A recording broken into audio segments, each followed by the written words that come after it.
Hello guys, this is Lois 69501 and welcome to my channel. Well, the comic that will display is The Amazing Spider-Man issue 392 from 1994. Check out this cover. Awesome, huh? So I'm going to put it here. Okay, stay. Okay, I'm going to give you my thoughts for Superman, Lois and Clark issue number 1. Now, before I give you my thoughts for this book, I have to tell you a little bit of a backstory of this comic book, because this Superman here is from the era of Flashpoint. Just to make it clear. Now, this story continues, but actually to make it more easier. This story, more or less, starts here, in the Convergence. After Convergence is over, then we have those 2-issue Convergence 2-part story arc, where it's the Convergence Superman issue number 1 and number 2. Now, when these stories end, it continues here. In a way, you see, between this story, between this comic book and this one, there's a comic book that goes in between, that is part of Convergence. But I don't want to confuse too much. But just to give you an idea. Okay, now that we are more or less clear. Oh, believe me. Okay, let's get started. After these two issue comic book story arc finish, we continue here. Now, this Flashpoint Superman is right now, the story takes place in the New 52 universe. You see, according to the story, this Superman has been in the New 52 since the beginning. We're talking about, you know, when the New 52 started about five years ago, more or less. But this Superman has been on the New 52 since the beginning of the New 52. Believe it or not, this Superman Flashpoint was on this story. You don't see it. You don't they don't tell you or they don't mention it.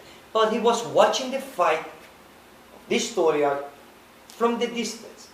Why they do that? That just in a way to establish that this Superman is on the New 52 universe. Not some alternate universe. Okay. So the thing is that this Superman, he's a little bit depowered. Why he's depowered? Well, he's here, in a way. So the thing is that here is the story about Superman and his wife, Lois Lane, and then they have a kid named Jonathan. Cool. So he saw the fight that happens here from the distance. So he saw himself as a young, and he saw Green Lantern, Batman, all the superheroes. He even was surprised to see Cyborg part of the Justice League and not part of the Titans. He was surprised. It was like, well, I'm surprised. The thing is that nobody knows about this Superman because he lives kind of like in the open shadows. Because he hardly ever uses his superpowers, and when he uses it, he makes sure not to be seen, because he doesn't know how these superheroes are going to react, especially his version of himself, although this is the older version versus the young version, from 2 different universes.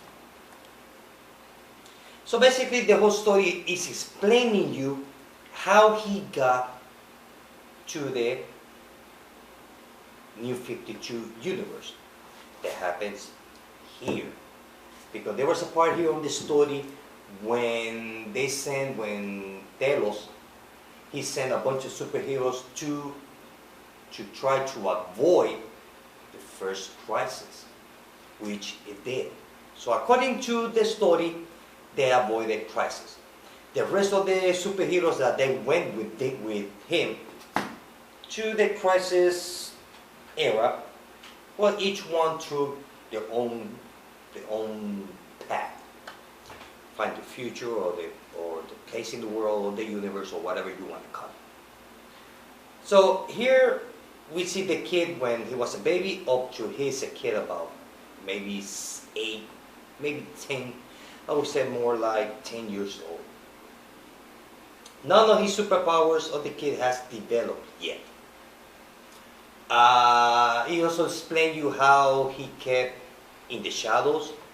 Lois Lane, she's writing books, which she become a famous novelist, but nobody knows. She's the writer X, because she's writing novels with the experience that she had with Superman, with the bad guys, in the older timeline. So she's making a novel about Intergang. Intergang is not on the New 52 yet. So she's writing novels, stories about the stuff that happened in Metropolis in the older timeline. Also, here they also mention about Hangshot, I think it is. The guy who turned into Superman, I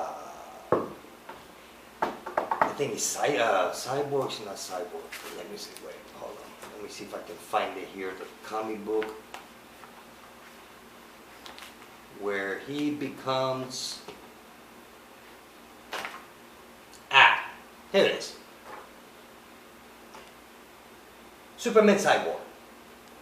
So, in the New 52, they mention Hank Henshaw, which happens to be the original Hank Henshaw from this universe, or I'm going to talk about the 90s, that when he becomes Superman Cyborg on the death of Superman storyline. The thing is that we know in the New 52, the Superman Cyborg happens to be Supergirl's father, that he was turned into Superman Cyborg by Brainiac. That's another story. But just to tell you more or less, if you get confused.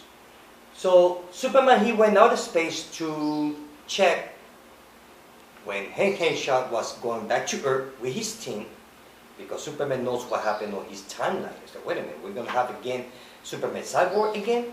So he went to try to save this spaceship to make sure that nothing happened. The thing is that the spaceship was going to crash. He managed to save the spaceship, but you just see only one member is on the spaceship. The other guys, they are gone.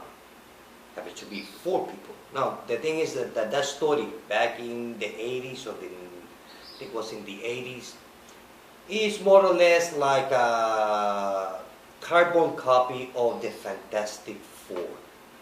That's what it is.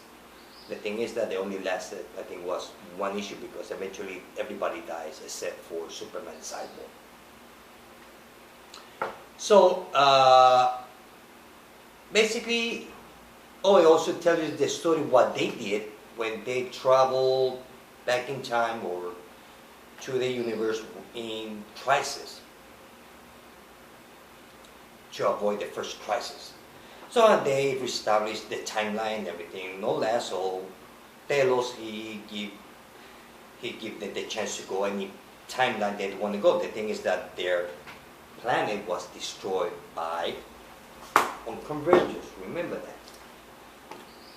So basically, this story takes place on the New 52 universe.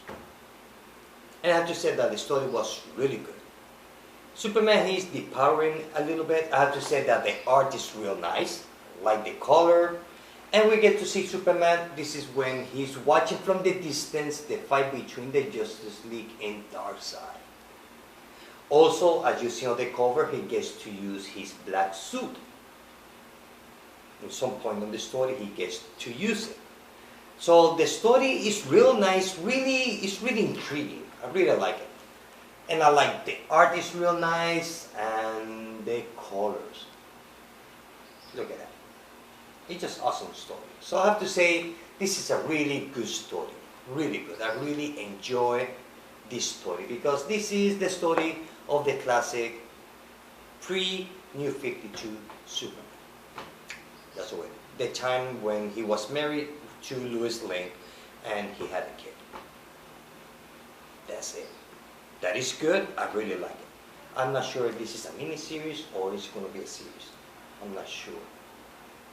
Doesn't say on the cover though. Look, doesn't say. But anyway, so I'm looking forward for issue number 2. And I would give it 4.5 out of 5 because I really enjoyed that story. So that's why this video is a little bit longer because I felt like I need to give you like a backstory, showing you comics, so that way it would be easier for me to show and tell. So, well guys, this is it. I hope that you like this video. Till then.